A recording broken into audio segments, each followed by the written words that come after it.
you know, playing Leonardo da Vinci is certainly a lofty task for any actor. What kind of preparation and research did you have to do?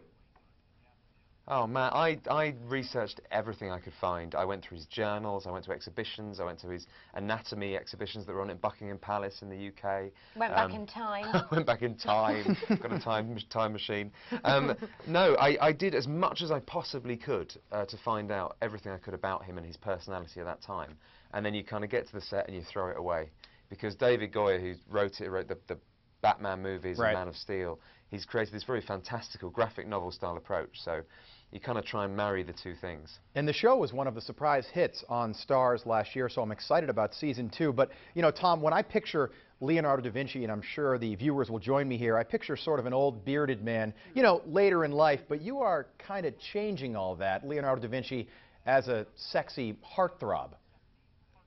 Well, I tried to grow the long beard, and we just didn't have time in pre-production. Right. No, you do. Right. You have that idea in your head of an old man, and I think there's a self-portrait of him at that age.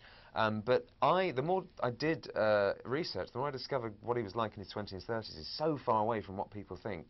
He was a troublemaker. He was arrogant. He was cocky. He was anti-authoritarian. He was a heretic. You know, he had to be in order to make himself heard above the noise. And the fact that someone like him, who was illegitimate, could be able to achieve what he achieved in the world he was in says so much about him. And Laura, how close is the series to actual fact? Is it more fact or more fiction? Depends what you're asking.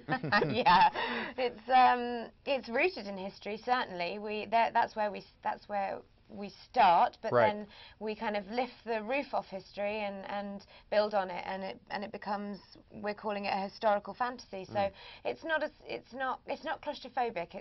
It's rooted in history, but we can build on it and let each storyline and character and situation grow, and yeah.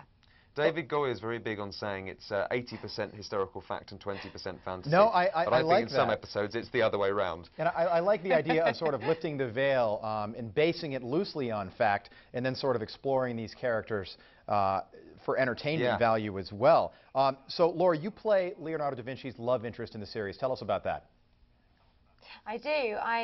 We meet her at the beginning of season 1, and she is a celebrated beauty in Florence. She's married to a head textiler. She's having a organised affair with Lorenzo de Medici, and she is, yes, she's met and has become the lover What's an organised Leonardo affair? Da Vinci. So, wow, she's a that sounds like something I would be. It's an organised affair. We'll get you some numbers. We'll put you in contact with some people. Please do. Yeah, so she's got a lot going on, but then season 2 I get to go back in time and play her when she's sort of 16 years old. So something happened to her in her life when she was that age, and it just completely changed her, and she had to take a different path. And all these things that she's doing in season 1, she's not doing necessarily because she wants to. She's being controlled by a higher power, and we'll find out who that power is in season 2 and what happened in her life. And Laura, forgive me, but is your character, is she based on a real character in Leonardo da Vinci's life? We don't know if she was in his life, but she certainly existed at the time and was described as, you know, or a celebrated beauty of Florence during that time. We didn't really know too much about her, so it gave David Goyer license just to run with this character and make her completely three-dimensional. Okay, last question. We have about 10 seconds left. If viewers didn't see season 1 on Starz, can they pick up and watch on Saturday the 22nd?